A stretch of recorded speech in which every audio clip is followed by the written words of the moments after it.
This is GabNet, the Great American Broadcast Network, now in its 8th year of talk like you've never heard it before.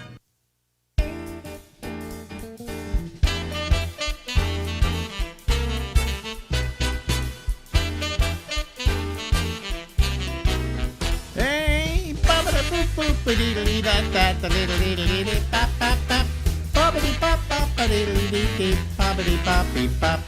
hey everybody, I'm Alex Bennett, and this is the Ramble, and we're going to try and do it the right way now. Yeah. Okay. Ladies and gentlemen, Larry Bubbles Brown is a comedian and an old friend and a regular participant in this program. He's been very good to do this. How much? I sent you a note the other day. Yes, you said we've done 178. 178. So this is 180. This episode. Wow. Yeah. We're going to make 200. This is like Seinfeld. Boy. You know, we do these every couple of weeks, and I guess I never thought they had added up. So I went to the files, and I had it just count for me how many episodes there were in there, and it was literally 178. That's incredible. Yeah. So this is number 180. We should celebrate when we hit 200. You know, yeah. have a little party and things like that. That's when the syndication money comes in. Yeah. Last time we were talking, I was talking about a gas station chain named Buc-ee's. Buc-ee's, yeah. I've never heard of it. Well, you never heard of it because they're not on the West Coast. But if you go to Texas, there's Buc-ee's. If you go to Georgia, there's Buc-ee's. If you go down to Florida, there's Buc-ee's. Apparently, Buc-ee's is and what it is, you pull in there, I understand, and you get gas. Or I think you can, if you have an electric automobile, you can charge it. And then they've also got a restaurant there. So you can go in, have lunch, and so on and so forth, taking a respite from your trip. And if you're charging your car, it takes about 30 minutes for a charge. So you're in there while it's charging for 30 minutes. But anyway, I said to you last time when we finished, I said, you love cars, don't you? Yes. You drive what now? You still drive the same car you've had for how many years? 13 years now. 13 years, and it's a Toyota Camry, which is yesterday I hit 485,000 miles. Wow. Are you ready for I'm going to keep this. The way it's going, I should by the end of the year hit 500,000. So 500,000 miles in 13 years. Is that it? Yeah. Well, yeah. In about 13 years, 14 years. Well, it had 100 when I got it 13 years ago. So. Oh, I see. Well, my friend Shecky has I can't remember what kind of car it is, but it was his mother's, and it is 27 years old. Okay? Wow. And he put 60,000 miles on it. So he never uses it. He's like that little old lady from Pasadena, only uses the car on Sundays. Does it have a garage? Yeah, he has a garage. Yeah. It's probably a beautiful car. Yeah. Well, I mean, the other day, I can't remember what it is. I'm trying to remember. It's like a Honda or a Toyota. I can't remember. Something like that. And I was getting out of the car one day because he takes me down to the subway after we're through. And I go to open up the door, and the inside, the little inside handle you pull on, breaks off in my hand. So there's no way to get out of the car. Wow. So I have just broken his 27-year-old car. And he says, well, I don't take that many people in the car anyway, and I can get them to go around and open the door for him. So I'm thinking about it. I'm always good at finding fixes for things, right? Mm-hmm. Now, how would you fix that problem that I couldn't open the door from the inside, but I don't want to have him have to get out of his seat and go around and open the door for me? He could roll the window down and open the door from the outside. That's exactly it. He didn't even think of that. And I was thinking about it. I went, well, gee, you just roll the door down, then you can just pull on the handle and open the door. He said, it's working now. He has people he's taken in the car, and he's told them to do that, and it's no problem. They open the door, they're out of there. Yeah. But 27-year-old car, I mean, would you keep your car that long? You said you want to keep it to a half a million, and then what? Then I'll just put it in a field and let it rest, I guess. Yeah, I thought you had a bigger car than that. I thought you had more of a muscle car. Oh, that was the old. I had a red Trans Am years ago. Yeah. What happened to that? It just kind of. Yeah, I gave that to somebody I met from Germany. Was over here, and I was trying to sell the car. I wanted to get rid of it, and everybody. You know who actually wanted to buy it was Louis C.K. Oh, really? This is the early '90s. He said, "I want to drive it and take it back to New York." And I said, "Do you have a garage?" He goes, "No, I'll park it in the street." I said, "It'll be stolen in a day." So I didn't sell it to him, and so I gave it to this person that lives in Germany, and they had it shipped over there. So I don't know if it's still running around the Autobahn or not. Why would you spend the money to ship a real used car? Yeah, they paid for the shipping. I didn't pay. Oh no, of course not. But that was about I think it was $1,000 to have it shipped on a boat. Yeah. So if you got a new car, what would you get? If I got a new car, well, if I was younger, I'd probably get something hot. But now I like to be something quiet and smooth, like a Lexus. Really? Yeah, those are incredible. Yeah, but they're expensive, aren't they? Very expensive, yeah. You have that kind of money, or would you do payments? I don't have that kind of money. I'd have to win the lottery. Yeah. But, I mean, cars right now are very expensive. Cars are so expensive right now. People that have 4-year-old cars are selling them to the dealer and getting more than they paid for them new. That somebody said, here was the deal. What I hear the deal was, if you leased a car, at the end of the lease, you get to buy it. Yeah. For a certain price, and then you could finance that, and that you'd be better off doing that because the car is worth more than when you got it. Something like that. First time in history that's ever happened. Yeah, and that you would really make out by having. Oh yeah, the dealers are begging you to just turn it back in, and Yeah, no, but you don't I'll turn buy it back in. You say, "I'll take the buy option," and you buy it. And if you try to sell it the next day, you will get more for it than it was literally You'll worth. double your money. You'll make a lot of money off of it. Yeah. So you may as well lease, and then at the end of it, hey, have a good time. Yeah. And you could keep paying for it. You keep making the payments. But if you suddenly decide you don't want to have the problem of owning it any longer, you can sell it. You probably could sell it back to a dealership and make more money. Oh, you can, yeah. That's never happened before. You want to hear the insane thing that I heard, and I don't know what airline it was. I think it was maybe Delta. But there was such a surge. There was such a problem getting people into seats in airplanes and stuff like that because there were just too many people wanting to fly, especially over the July 4th weekend. That they offered on this one flight, they were offering anybody who wanted to give up their seat $10,000. I heard that, yeah. Now, I'm trying to figure out the economics of this. Can you tell me how it's worth $10,000 to tell somebody if they give up their seat, you'll pay them $10,000? I couldn't figure that out either, because what would they're going to have to... And this wasn't in free tickets or anything like that. This was $10,000 cash. Now, my question to you is, if you were on that plane and they came over and they offered you $10,000 to get out of your seat and take another flight or something like that, what would you do? You got to take that. You got to take it. Unless you're going to be stuck there for a week, I don't know. If you've got nothing to do with your life once you get home, why not? Yeah. Of course, then you go to the inside to the place and buy another ticket to get you wherever you were going, and of course it'll cost $10,000. But yeah. Well, Bernie Sanders has introduced a bill. I think if you have a reservation and they've sold it to somebody else, the airline should pay you $50,000.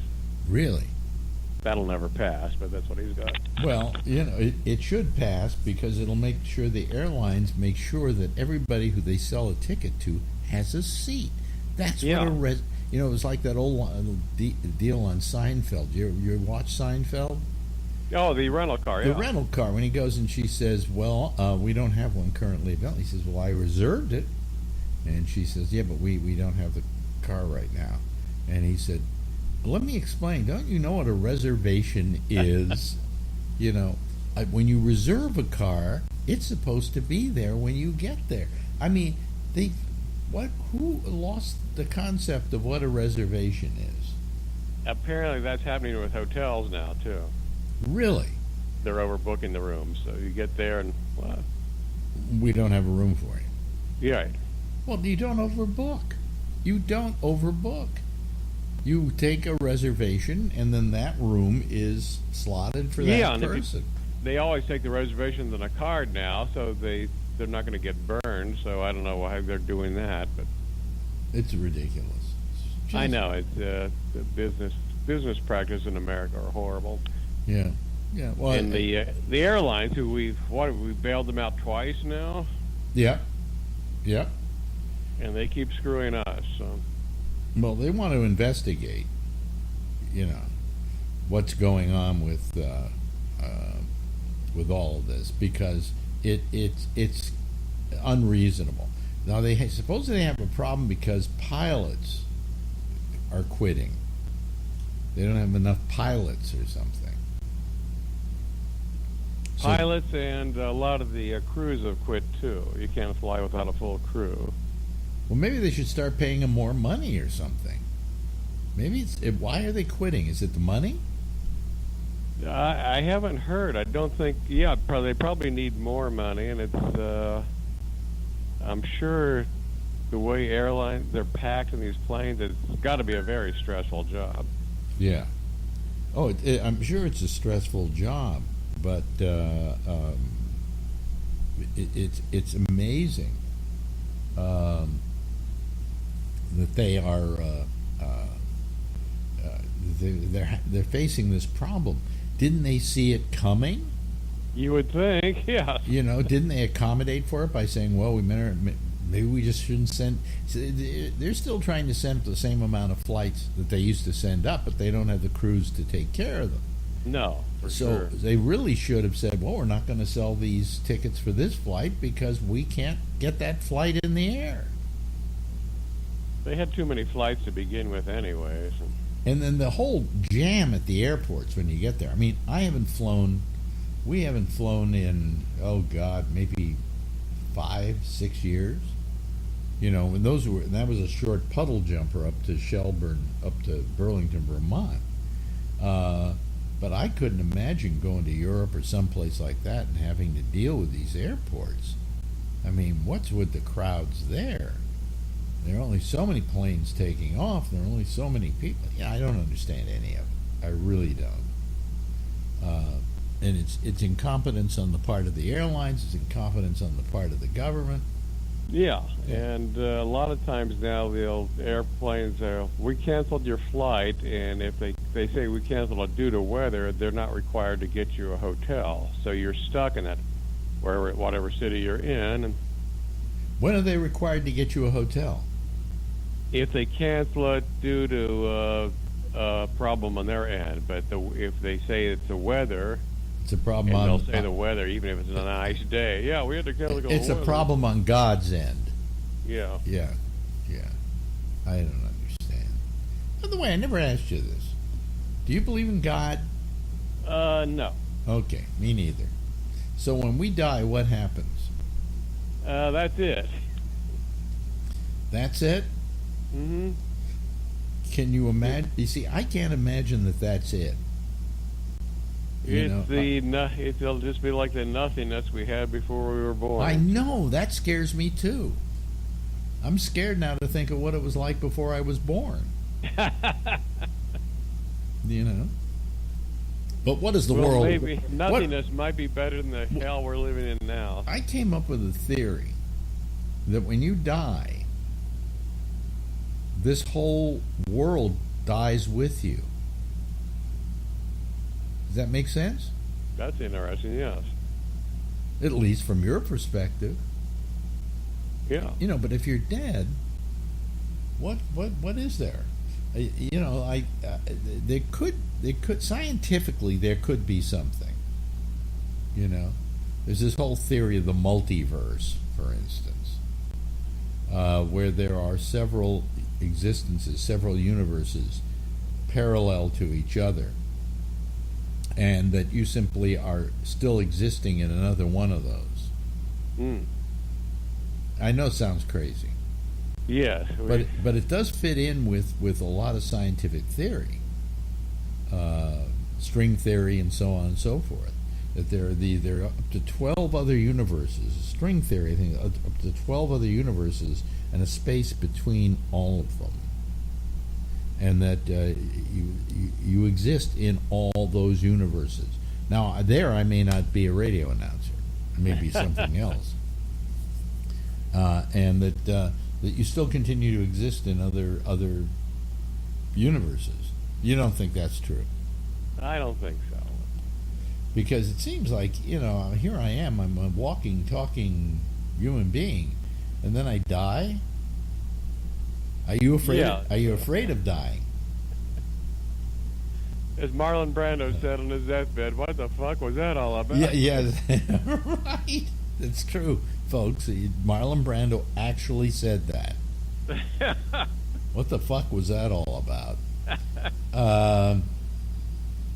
Which is maybe the greatest deathbed line of all time. Profound, yeah. That and the one that all comedians live with, which was Edwin Booth, John Wilkes Booth's acting brother, successful actor brother. When he was dying, somebody said, is dying hard? And he said, no, comedy's hard. Dying simple. That's hilarious. You know, but yeah, that was a great. But do you? So you are you afraid of dying? Yeah. Not as much as I was, but I have. As I get closer to it, I feel much more of a fear. Much really? more of a fear. Yeah. Every day I wake up and I say, "Is this little pain I'm feeling it?" You know. Like when I got my prostate seeds implanted, the doctor who did it, when he was telling me what he was going to do with all the radiation, I'm surprised I don't glow in the dark, actually. But I said to him, I said, "Is this the thing that's going to kill me?" And he looked at me and he went, "No," you know, like, "You idiot." But you know, I get up every morning and I go, "What is it that's going to get me? You know, is this it?" You know, so. I think Woody Allen said he got more afraid of death the older he got. I saw an interview with him recently that Alec Baldwin did with him, in which he asked him about, was he afraid of dying and death? He says, less now than I used to be. Oh, really? Wow, Yeah, okay, it's changed. Yeah. He said, he of course, he's lived so long. He's like 88 now or something. Wait a minute, hold on a second. Echo, how old is Woody? Echo. He was born in December 35. How old is Woody Allen? Woody Allen is 86 years old. 86 years old. You can ask, see, you don't know this. You can ask Alexa anything, and she answers it. Well, I knew he was born December 35. Well, hold on a second. Echo, what is the distance from Earth to Mars? Today, Mars is 118.6 million miles from Earth. Oh, it's 118.6 million miles from Earth. That's pretty close, actually, because I always remembered it's 244 million. Here, Echo, how far is the Earth from the Sun? Be 93. Yeah, 93. Well, she didn't answer. 93 million.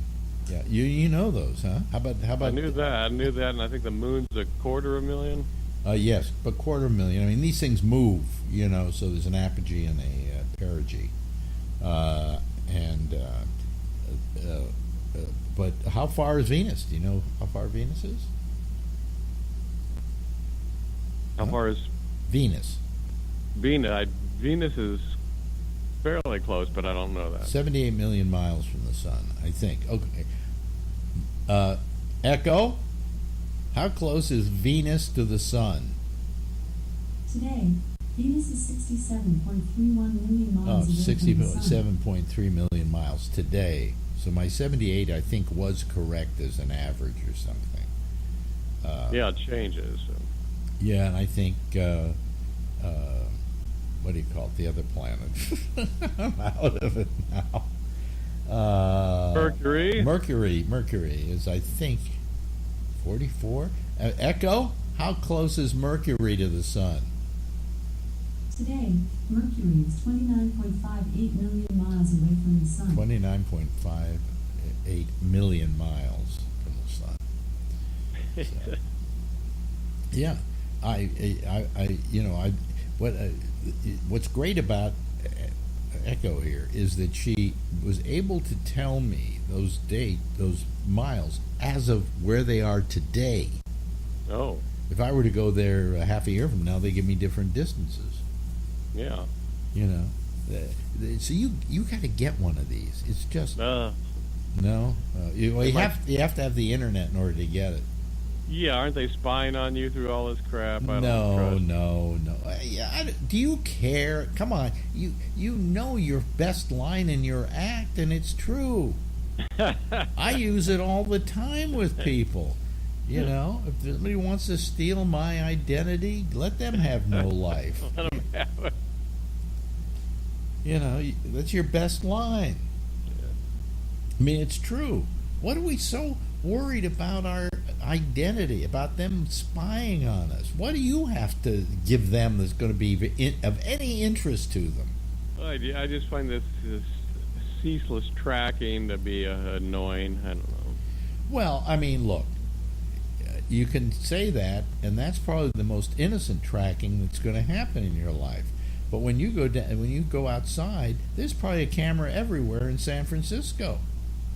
There is, yes. Tracking your every movement. So I'd be more worried about that. I mean, how are you going to successfully rob a bank? Exactly, and they got facial recognition now. So. Yeah. If you go to rob a bank now, you go, give me all the money you got. Do you have an ATM card? What's your PIN number?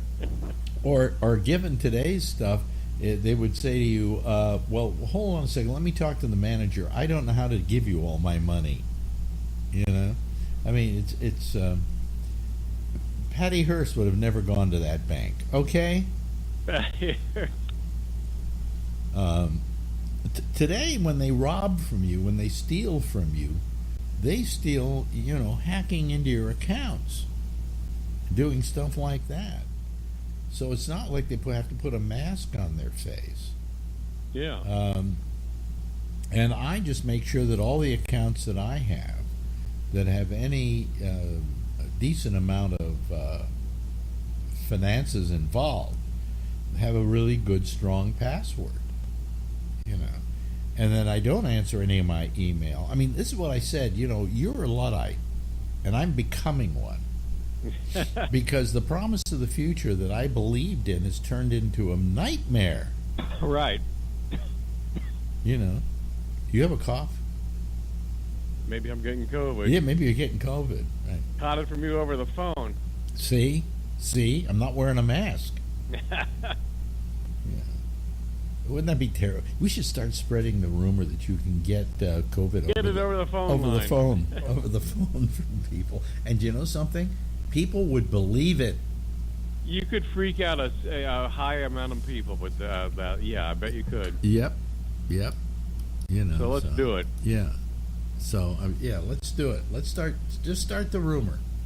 They just discovered you can get COVID over the phone. So don't call anybody who has COVID. And if they cough, look the other way. It's amazing. Well, that's what the future, but the internet was supposed to open up the world and make us smarter, and it just turned out to be the world's biggest rumor mill. Well, I'll talk to you about this next time we talk. But I had this guy Mal Sharp who used to do. Oh yeah, I know him. The show with me on at KMEL, and we did this thing one day about the fact that San Francisco was going to do something they only do once every 20 years, and that's drain the bay. Drain the bay. And we had people believing it. You know, so. Hey, listen, we've run out of time here, Larry. Yes, I didn't think we'd have so much energy. We're both down. Yes, right, but we do it. We do it. Ladies and gentlemen, that is, of course, the very talented Larry Bubbles Brown. Thanks, Larry. Thanks, Alex. This is GabNet, the Great American Broadcast Network, now in its 8th year of talk like you've never heard it before. Okay, all righty, yes. Hi, hello, everybody. We had a little trouble getting on tonight because, I don't know, something weird happened. I always start the stream, and then I start recording it, and when I all of a sudden went to look at the stream, it wasn't working, and it said it wasn't streaming any longer. And it had stopped streaming here, and it stopped recording. I don't know what happened. I have no idea.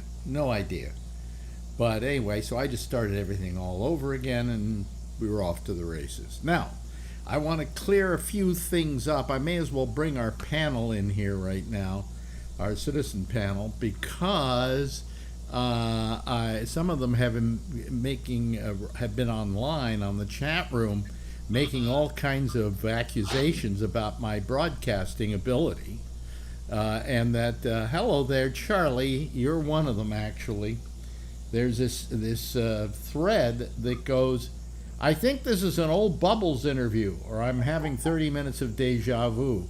I think it's some kind of technical problems. And then John Redshaw says, I hear, let's see here, let me see. And then I think you, Charlie, said, yes, this is from last November. Yeah. How'd you figure it was from last November? Well, that's the date it had on the YouTube stream. Yeah, so on the YouTube stream. Oh, let me see here. I see that's part of the problem I had in the very beginning, is that I had. Oh, I see. Okay, hold on a second. I got to change that. Here we go. Let me see here. What's the what is this? This is 7:15. Huh? Oh, well, wait a minute. Hold on a second. That's not right. I got to go here. Let me go here, and it's 7. Okay. 15. 7:15. 20. Okay, now 22. Okay, so it's 23, 22, and then I go save, and now, everybody, you should have the right date up there for the show. See, I mean, it's a problem that I had because when it went back and started doing a show, it for some reason started streaming with another set of parameters, and so I had to change all those. But I think we're going out okay now. You would think, as smart as the internet is, it would automatically do it or ask you. Well, you would think as smart as Google is, because it's YouTube's problem. You know, a lot of times, sometimes if you're doing a show, let's say I'm doing a show and it's not working or something, and I turn it off and I turn it back on again, it just picks up the stream where it left off. But it didn't do that in this case. And I changed the graphic on there, and I thought I had changed the date because I changed it to the 15th, but I didn't see either side of them were wrong too. So, but no, that was a new Larry Bubbles Brown interview. So, Oh, okay. but that was very good of you to think that maybe was the answer to the little trivia question we're having there. All that schooling is just paid off, Charlie. Yeah.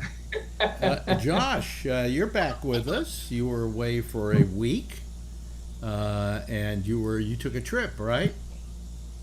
Yes, I did. Where'd you go? We went all over. We went. I went to Idaho for a few days. I went to Nevada. I went to Utah. Mm-hmm. And then just the path out and the path back went to And good number of states. yeah, that was about how many miles the complete trip? We went 5,200 miles. 5,200 miles. Wow. And how much Far did away. how much did the gas cost you? I don't know. I didn't add it up. I just sort of ignored that. But do you remember how much it would cost? Like when your tank was getting empty, so you fill it up. Yeah,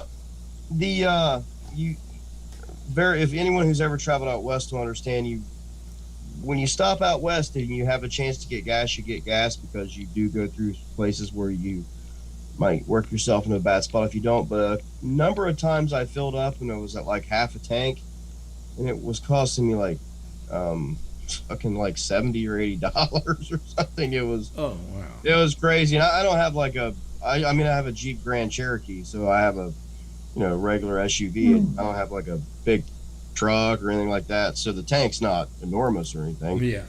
I don't know how many gallons that was, but it was around like 450 to 515 pretty much everywhere we went. Yeah. Wow. Wow. Well, that 5,200 miles. I don't know if I'd want to drive that much on a vacation. Oh, we've done that. We've done that many times. Well, but you're spending most of your time driving. We do a lot of driving, yeah, but we see a lot of stuff. Yeah. Well, I've always liked driving. I mean, I've always found it very relaxing and so on. But now we don't mind. But I don't even know. You get a little tired here and there, but it's overall it's good. I don't even know if I know how to drive anymore. I really am serious about it. I have this fear that if I got behind the wheel of a car, I wouldn't know what to do. I'm sure it would all come back to me in about 10 minutes. But strange. Just really strange. You'd have a bumper sticker on the back of your car that says, "If you don't like the way I drive, stay off of the sidewalk." Okay. By the way, I got to tell you, funny. Where was it? Here it is. Remember who Ruth Buzzy was? Yeah. From Laugh-In years ago. She did a tweet that I thought was pretty funny. It says, vegans outlive meat eaters by 9 years. 9 miserable, tortured, baconless years. Yeah. My sentiments exactly. What would I ask all of you? What would life be like without bacon? Not worth living. Pretty boring, right? Now I know Yeah, probably got some vegetarians out there going, you don't know what that bacon's doing to you. Well, it's been doing it to me for 82 years. Yeah. And I know vegans that are dead right now. I had a friend of mine a couple of years ago died who was a vegan all her life. She went through her whole life never knowing the goodness of bacon. I have a business manager who's kosher.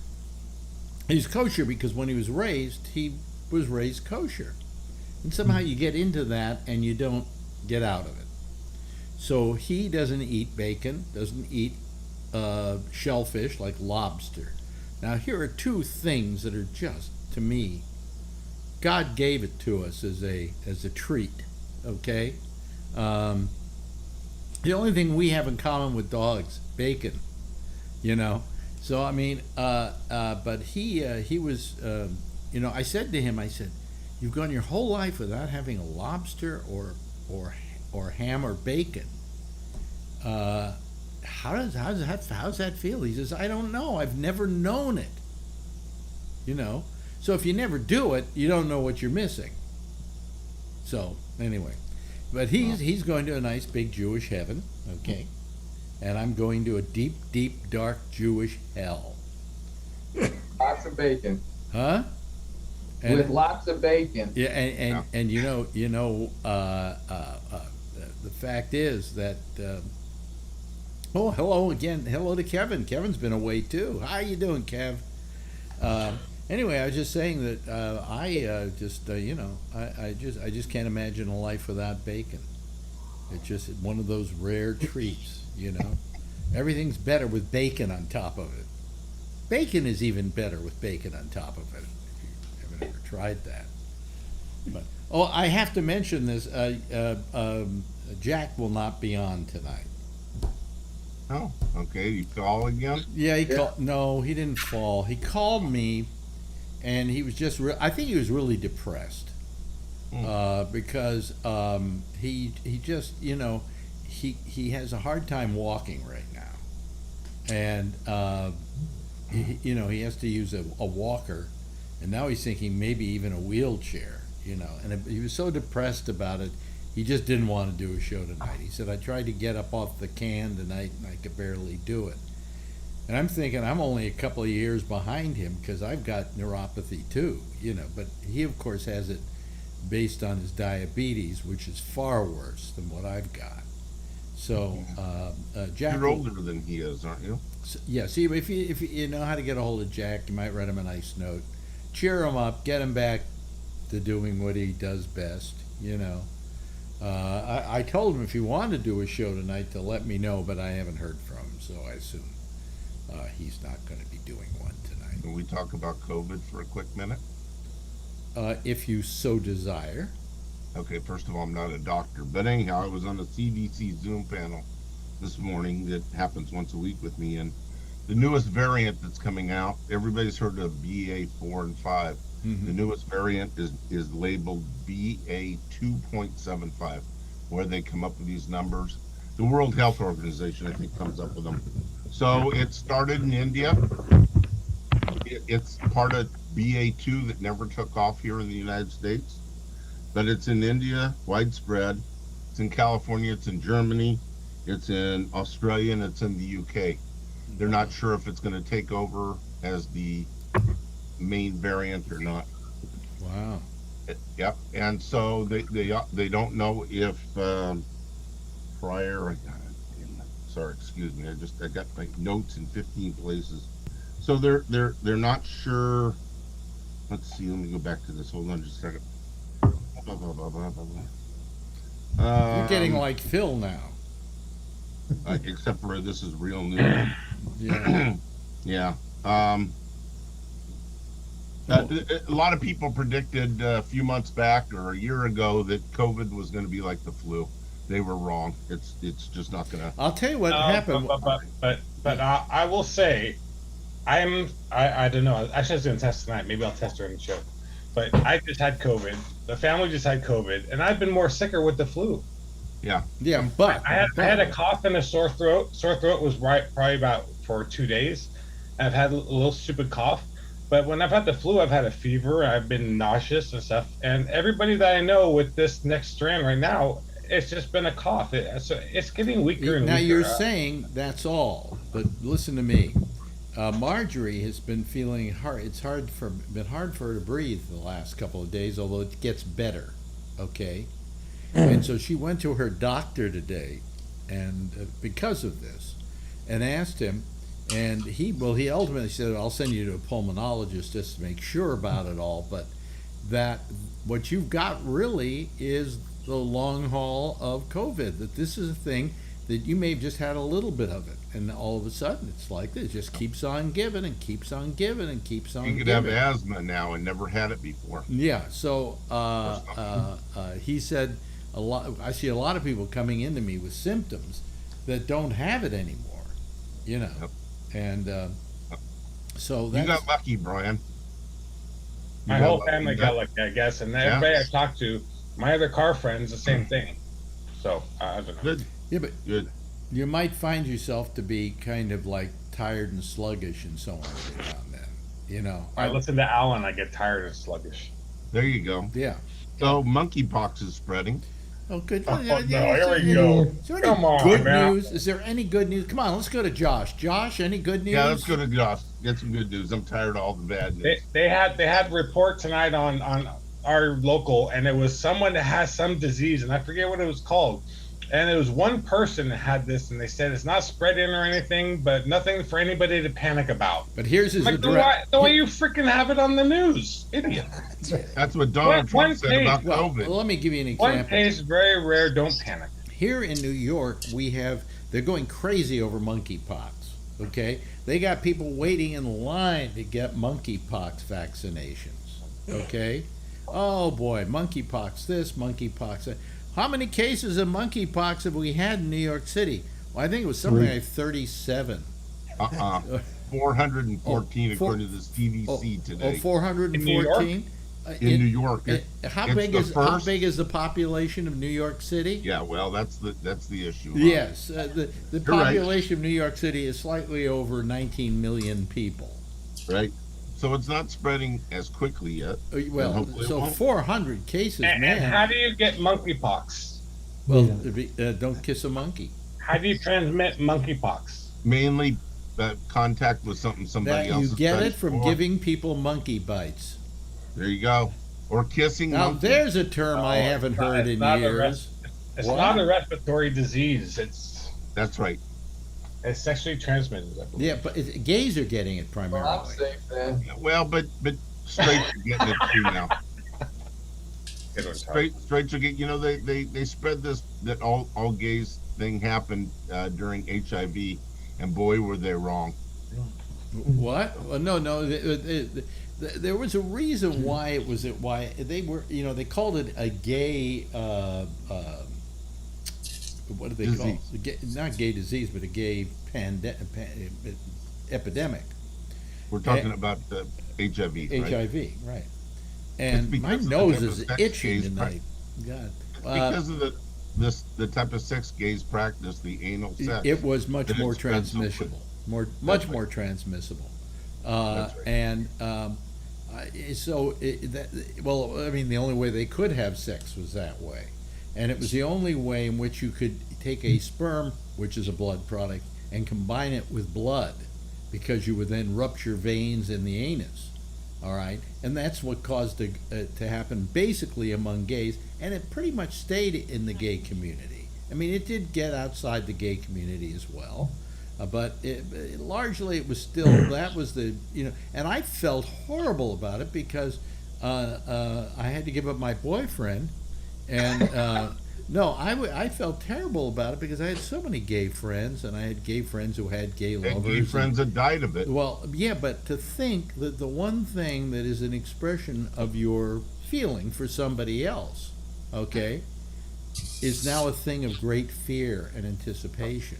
I thought that was just terrible. I thought it was just horrible. Yeah, the CDC clarified their statement today, and it's going to end up in the media soon, that it's not a gay. It just so happens that two of the biggest groups of gay men were in an orgy a month and a half ago in two different places, and they ended up all getting it, and now straights are getting it. As a matter of fact, in New York, there are more straights than gays.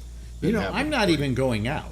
I haven't been out all week. Yeah, you're pretty safe against monkeypox. Well, but how about COVID? I don't want to get COVID again. I don't either. I haven't got it yet. And I don't want to.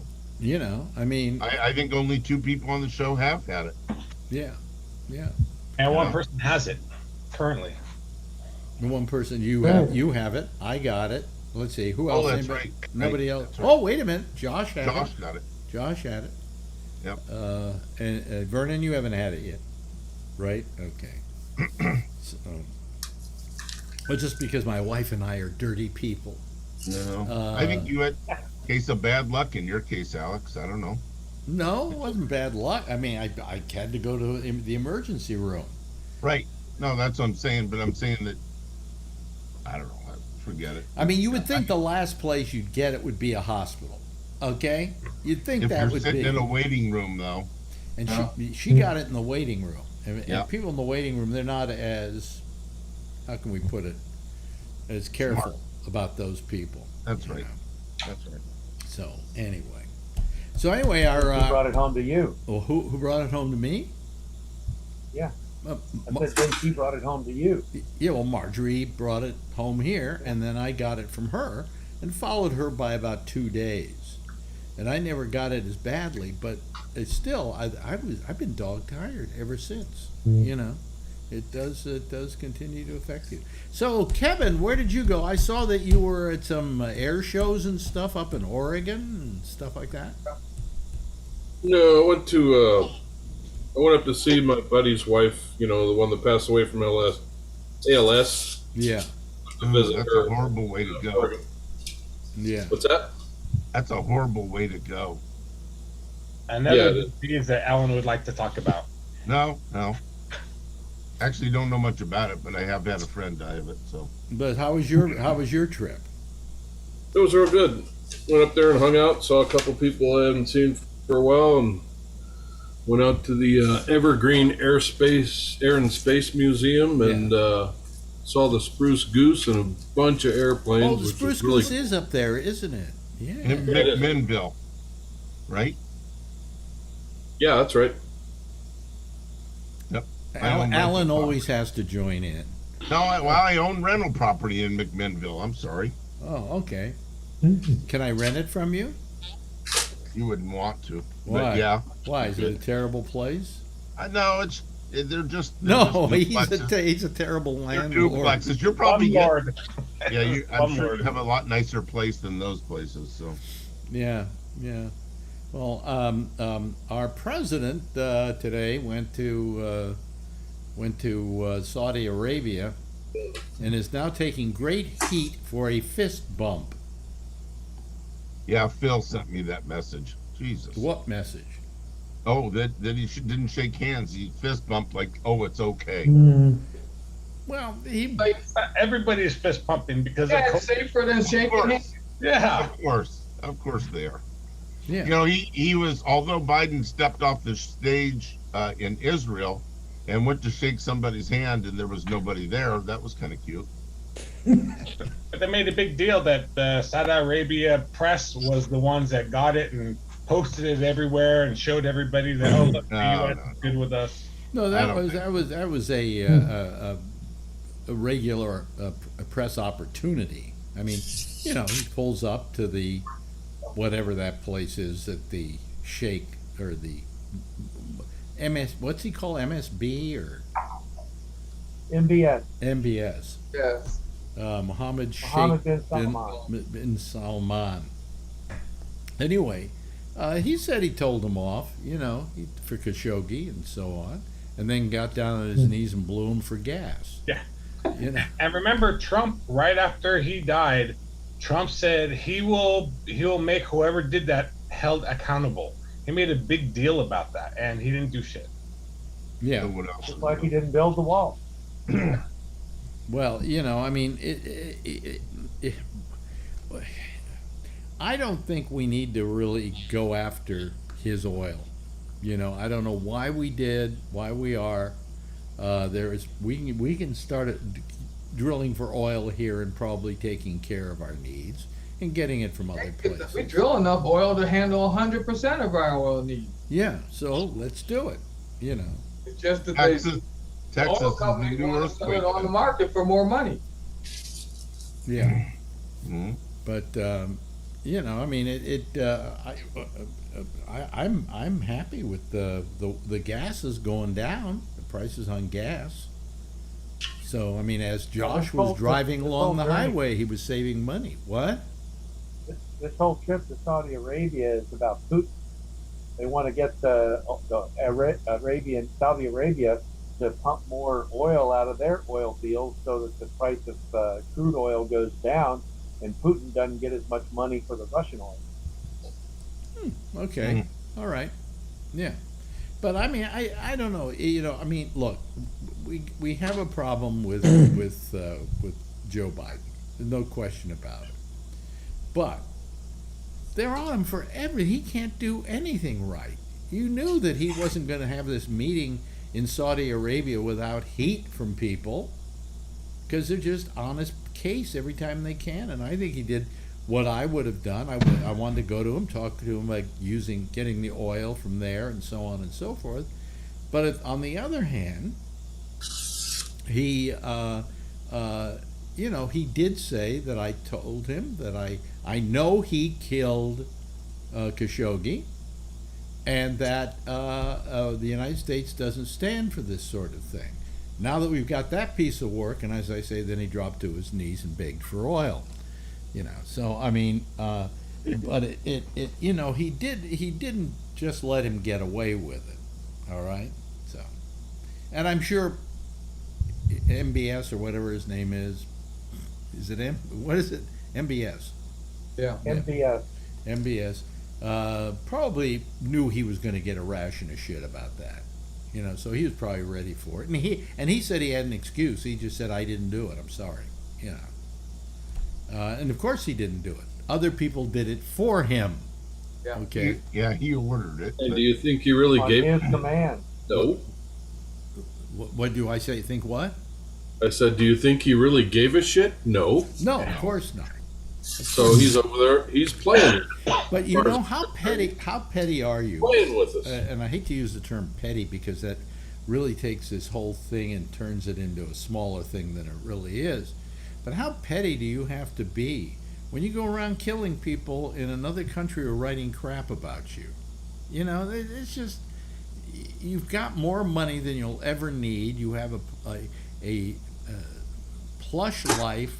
What do you need with having to kill people like that? That's what I don't understand about some people. Of course, the guy's only 35 years old, so he's still a kid and probably doesn't know better, I guess. I guess that's the excuse. Yeah, I don't buy that. Yeah. What was there some other item I saw in the news? Not really. There wasn't much.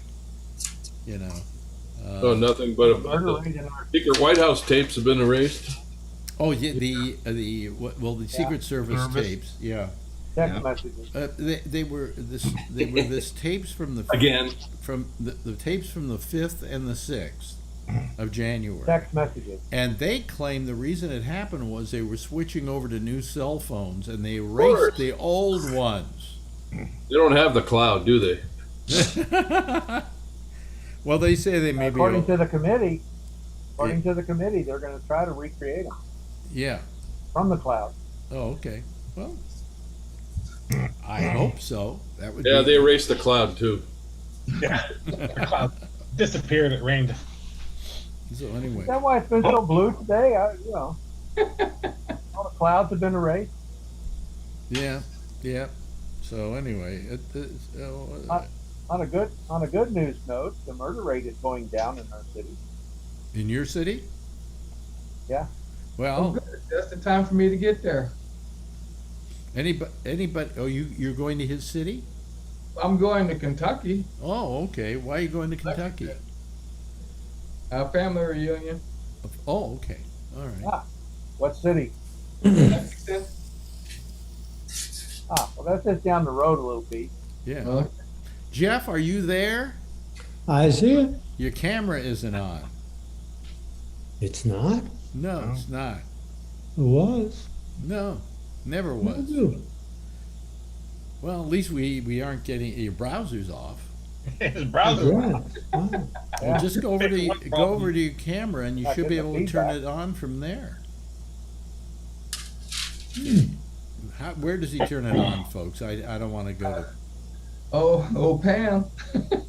No, she's sleepy land. Can we turn it on for him? There you go. There you go. Yeah. Hey, how do you like that?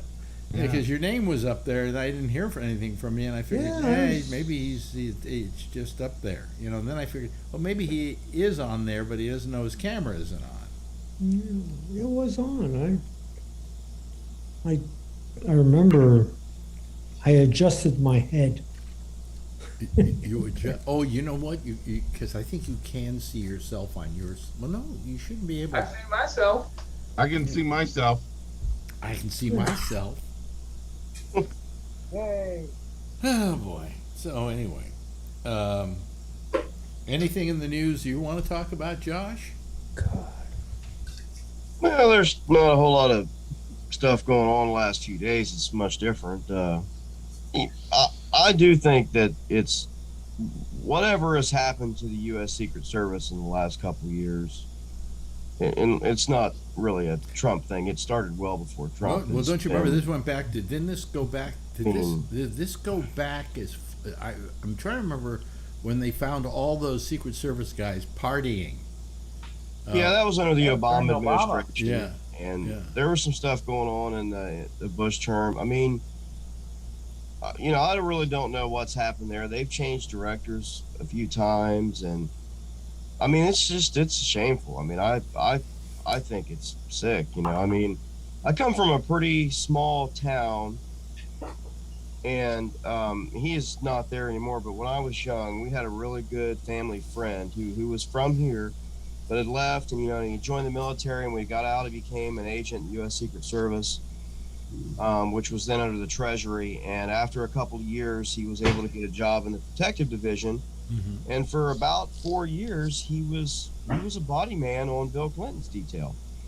I mean, he was a full-time body man. I mean, all the time at the White House, traveled everywhere. And I knew him pretty well, so I knew a lot about the Secret Service, about how they worked and all that, because he would come home, and they lived nearby, and I would see him. And I had a lot of stuff that he had President Clinton sign for me at one time, because he knew that I really liked President Clinton, when I was still in middle school and everything like that. So I had a lot of nice personal things that he had him sign for me and all that. And it just seems like ever since not too long after that, it just went, as an organization, it just went downhill. And I don't know what is going on, but they have to get it cleaned up. I mean, I thought it was pretty disturbing when I read, that, and this was months ago, that, when President Biden took office, that he basically said anybody that had been working on Trump's detail, he had them all dismissed, and he went back to guys that he knew and trusted. I think it's pretty bad. The President of the United States has, reservations about his own detail. I mean, I think that's, someone's going to have to get a handle on that somewhere. Yeah. I mean, no, I guess the guys who are Secret Service now were Secret Service under Trump as well, right? Well, yeah. No, I don't think so. Now, when Biden came into office, he had the detail that worked Trump reassigned to like other places. They're still in the Protective Division, but they're no longer on the president's. By the way, I am correct in saying that it is still the Secret Service is part of the Treasury Department. No, they're not anymore. Well, not anymore. After September 11th, they reassigned it under the Department of Homeland Security, and there are a lot of people who believe that that's when the problem started, and they've never stopped. Well, they've had problems before, as you say. I mean, I don't remember hearing nearly as much in the 1990s. No, of course it's been not. Really bad, like the last 15 years. But you're saying that as of November, they are no longer part of the Treasury Department. No. After they stopped that in 2002, when they created the Department of Homeland Security after September 11th. Okay. So it's been part of DHS now for about 20 years. What does the Department of Homeland Security know about protection and guns and policing, as it were? Because that's really what the Secret Service does, among other things. Homeland Security is a little more like touchy-feely stuff. Yeah, it's probably not how it should be. They probably need to go back. But I mean, regardless of whose umbrella it's under, they need a serious cleaning of house. I mean, I don't know what the hell's going on, but I mean, I just don't like some of the things that I have heard and I've read. I remember hearing that conversation about the, during the Capitol attack, where the vice president didn't want to leave. I mean, I'm sorry, I don't know how secure the room they were in was or whatever, but this whole deal about them not leaving the Capitol because he didn't really want to, I mean, yeah, I don't care. I mean, to me, there's an ongoing, fucking attack. I don't care if you want to get in the car or not. We'll pick you up and throw you in. You're leaving. Vernon's got his hand up. Vernon.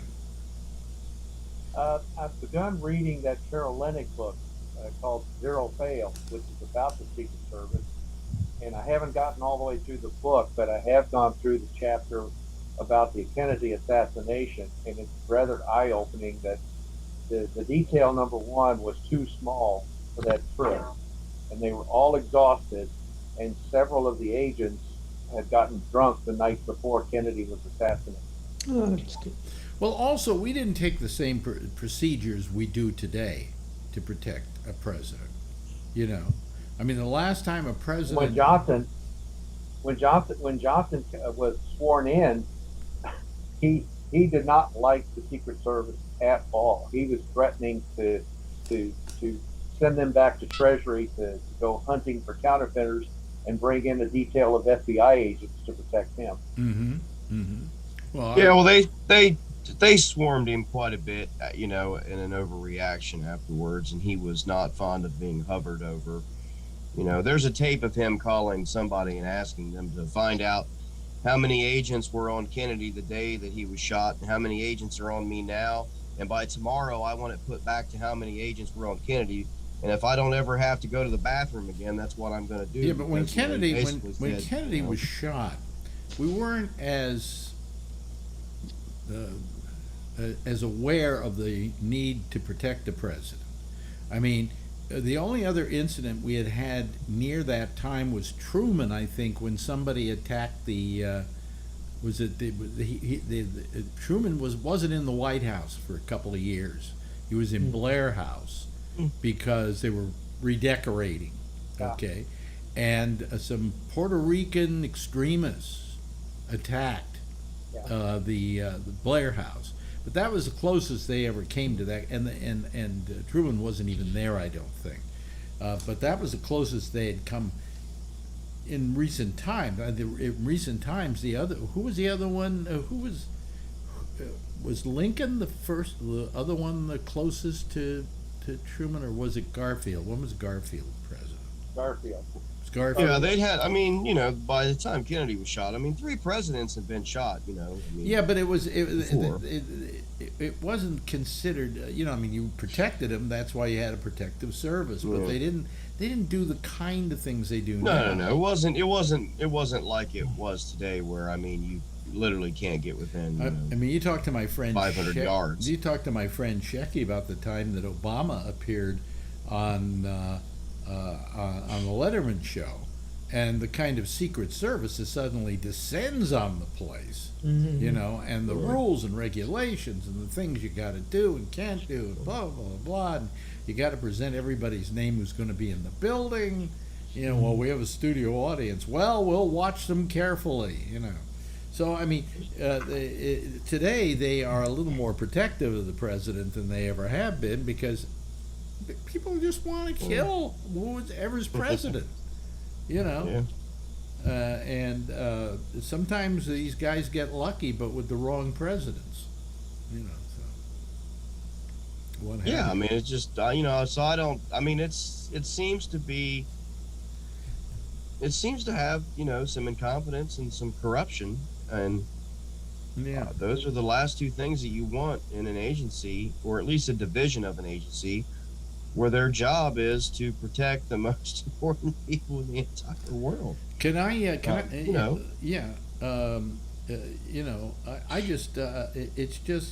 It's getting to me that there's something happening right now that has been bothering me. And that is, I read a list of things that this president had done, okay? Or the Trump had done, rather. And all the things they found out about him, all the things that they're having investigations. The New York District Attorney has a case working against him. The what do you call it? The New York Attorney General has a case against him.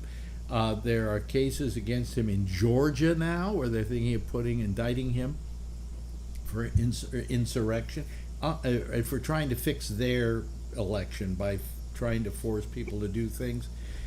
All this stuff, it's unrelenting. There are about 10 different things against him right now, plus all the crap you've been hearing the last couple of weeks, and yet no word of the Justice Department lifting a finger. And this is kind of getting to me now, because if anybody deserved to get indicted for any number of things, it's Donald Trump. And is he going to get away with it?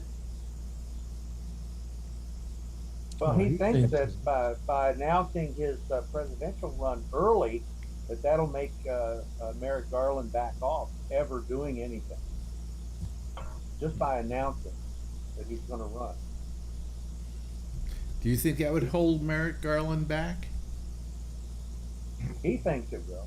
Yeah. I think it will. I don't think it will. I mean, I think that if you've got a case against I somebody, would hope not. I would hope not. And this witness tampering shit that Liz Cheney has talked about in the last two committee, what do you call it, videos, the public hearings. You know, if it were you or me, we'd already be in handcuffs. Yep. oh yeah, yeah. But I mean, I'm just wondering how long. You know, like I understand you're reticent to go after a former president because that's, you know, it looks like it's some. We start looking like a South American country, you know. But this is a case where this president actually created a riot. Okay, he created a riot. He didn't just kind of show up, give a speech, and oh my God, It they. wasn't just a riot. It was an They tried to insurrection. take over the fucking government. Yeah. He had plans to take over the government. All this from a guy who was on a game show on television. You know? I mean, how stupid were Americans to even. Well, of course, they didn't elect him. He never got elected by popular vote. But, geez almighty, I mean, come on, America. You know, and there's still people who think this guy's terrific. How can you watch those hearings and think anything less than this guy is a big scumbag? Does Well, Adrian to them, does the people it? who watch, Yeah. the people who support Trump think that that's all a witch hunt. Yeah. Does Adrian ever ask about him, Brian? No, but she knew during the election that he was the person that I didn't want to win. Yeah. No, wait. Mhm. I'll put it that way. But then we were watching something the other day. Are you and growing a mustache? I was doing my COVID thingy, but Actually, I was doing a COVID, trying to grow something, but it's not that. I gotta shave it, or when I sleep back with the wife, she's gonna kick me out of bed. Yeah, you kind of look like you're getting to look like a used car salesman. You know. But I did my test and no COVID. All right. Oh, good for you. Right on. Bravo. I stayed up all night and I passed all night. Can I try that line again? I stayed up all night Studying. cramming for my test. Yeah. And I passed it. So, you know. Yeah, good Well, man. what is passing your COVID test? Having COVID or not having COVID? Not having it. I see, okay. I thought the object was, oh, let's see who's got COVID here. It's funny because our son's been in his room like nonstop playing games all summer, and so he's like very antisocial, and he didn't get it. He went from Tiffany's brother-in-law to her sister, then to her, and then to Stephanie, to Adrian, to me. But Simon's been like. Well, that's away the from- value of video games, I guess, huh? What happens Yeah. what happens if Simon is immune? That would be great, right? Is anybody immune? Well, they think that there might be some people. I don't know how they're finding that out or where they're coming up with How it. do but they know how many people actually got COVID? I mean, come on, you know, I the take numbers, the testing numbers. You know, Yeah. Yeah, but yeah, I take everybody reports to the CDC or I their took my local health test. department. I took my test, and I didn't report it to the CDC. No, but whoever tested you. No, Oh, I you're took. talking about your at home. test. Yeah, Oh, that's the why home the test. that's why the numbers are low. on- Yeah, on we don't testing, know. because they don't know. They're probably about 5 times what the testing shows because they don't know because of home tests. Yeah. Now, how good are these tests that you get at home? Yeah, those tests, the government. I hear they're pretty good. You'd have to ask Brian. He's the expert. I have 8 of those now waiting. Yeah, me too. Yeah. I got a bunch too. So I how get- do you even report to the CDC if you come up positive? Well, you report to your doctor, and your doctor reports to the health department. Well, I reported to my doctor that we had it and that we wanted the Paxlovid, and so he probably then turned the information over. I did That Theraflu. rat, you know. Theraflu. I did Theraflu daytime every 4 hours, and I did nighttime before I went to bed. Theraflu? I got rid of it so quick. Yeah. Maybe that's the cure. Maybe Brian came up with the cure. No, we all know. I almost started taking it when Adrian had it because I knew I was going to get it anyway. We all know it's ivermectin, for Christ's sake.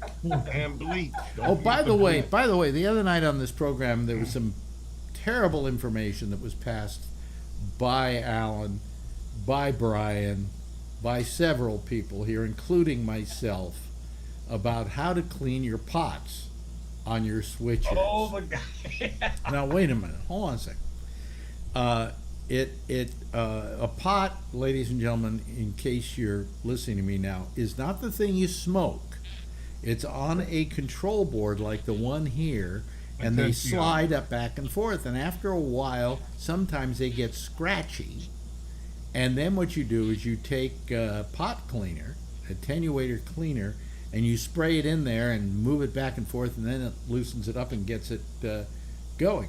Well, somebody on my Facebook page said there's a better way of doing it, and it's easier for you to do, and it's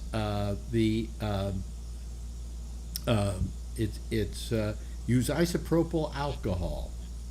That'll work.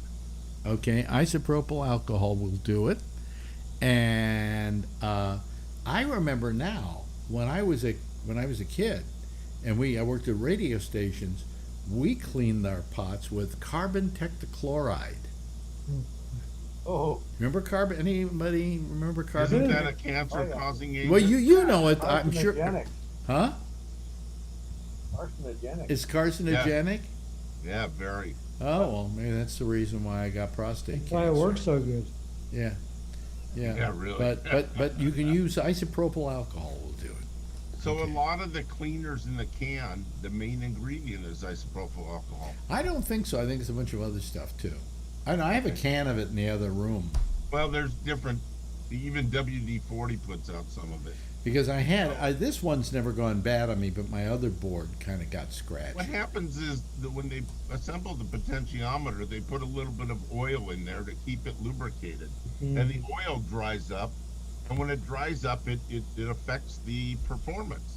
And so people that you can rather just play with the knob for hours, or you can spray the cleaner in there. By the way, we're getting a new couch tomorrow, but before the couch, we got a new rug. So we removed the old rug, and all of a sudden I noticed that under the rug, where they had, when we first moved in, You found your lease. no, sanded the wood, and then varnished it. The varnish is kind of like faded on the wood. I could see this big mark. Turn white. Huh? Turn white. Not white, Turn but white. it's wood. It's kind of tan now instead of Mm-hmm. dark brown. So, what the other problem we have, and it's all around, is Marjorie got into this whole thing when she got crazy about growing plants. So she would put a twig in some place, and then all of a sudden it's a big bushy plant, and then she'd water them, and the water would spill out, and we got these marks on the floor all over the house from where she was doing the water. And I told her, I yelled at her about it, and she was mad that I was yelling at her about it. But I said, we got all these stains on the floors now that we can't do anything about, and the only thing we can do is hire somebody to sand all the floors and then put down or not worry about it. When you die, who's going to care? who cares? Yeah, I don't care. I don't give a crap. We But- take all of these little pots Yeah. and we put something underneath it Well, she that seals it. yeah. She put something. She finally put paper and stuff under them, Yeah. so they're Oh, okay now. paper's the worst. Huh? Oh, Yeah. paper's not good. That's right. Paper is not good. Oh, It'll really? stick to the floor, make a mess. So what do Stick you to the floor. use? A pie tin. Aluminum pie Some tin. kind Oh, of pie plastic. tin? You should see some of these Aluminum. pots that she put. She turned the whole living room into a goddamn jungle. Sounds nice. Yeah. And I'm going, at least if you were growing vegetables or something, Marijuana, something. Growing pot. growing grow some pot. Yeah, we can do that now. It's not illegal. You know. Right. Get your little grow light above it. Yeah. God, I can hardly wait till the stores open. I understand that in New York, you can go into these. Remember the old head shops that they had in towns. You can go into the old head shops that are still there, where they sell the bongs and everything, and they're selling pot. They're selling the edibles before it's even, the date has come to have sales, because what they're doing is they're reserving the licenses for people to have a store to sell pot for people who have been convicted of marijuana selling in the past. And they've forgiven all their crimes, okay? And now those are the people who are going to be entitled to get the first 100 store licenses. That's cool. The first one who was in prison are the first ones to get the job. Yes, first one's in, first one's out. Yeah, right. First in, first out. Isn't that cute? No, but I think that, because it was such a victimless crime over the years, it is really nice that we've done something to accommodate that. They did the same thing in New Jersey. All the licenses they're giving out there are to people, if you've been convicted of selling marijuana, line up and get yourself a license. So in California, they are releasing the people that have been convicted. I believe Kevin was starting to say something. Oh, sorry. Yes, Kevin. So that must be what they've been doing in Oregon, because I'll tell you what, there ain't no shortage of shops up there. Oh, really? Oh, all up and down I-5. There you got full-blown shops, billboards. Every hotel we could see. We stopped at a hotel. I don't know, Springfield. Mm-hmm. Must have been no less than 10 shops around us within 5 blocks. How sophisticated are they?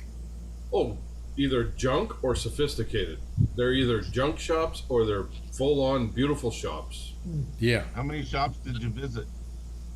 I didn't go to any. I had my daughter with me. Oh, okay. There you go. Yeah. But there's no shortage of them. Up Portland, anywhere you go, Oregon is just packed with them. They have rows of them. If there are so many of them, I wonder if that's kept the prices down, because they have to compete with each other. I don't know. I think they're all about the same, really. I thought the national crop, or the state crop of Oregon was blueberries, or not blueberries, blackberries. They grow everywhere. Marionberries. Yeah, Marionberry. They grow everywhere. No, he was the mayor of Washington, D.C. Twice. We got caught snorting coke. Once after the conviction. But yeah, but I mean, I just think I think that was a wonderful idea, And it was funny because I was telling Josh as I was going down I-5, there was nothing but, you'd think it would be a very liberal state, but I'll tell you what, they got a heavy right-wing presence up there. Heavy right-wing presence. Where? In Oregon? All over up Oregon, yeah. Really? Heavily right. I thought Oregon was like this, whoop-de-doo.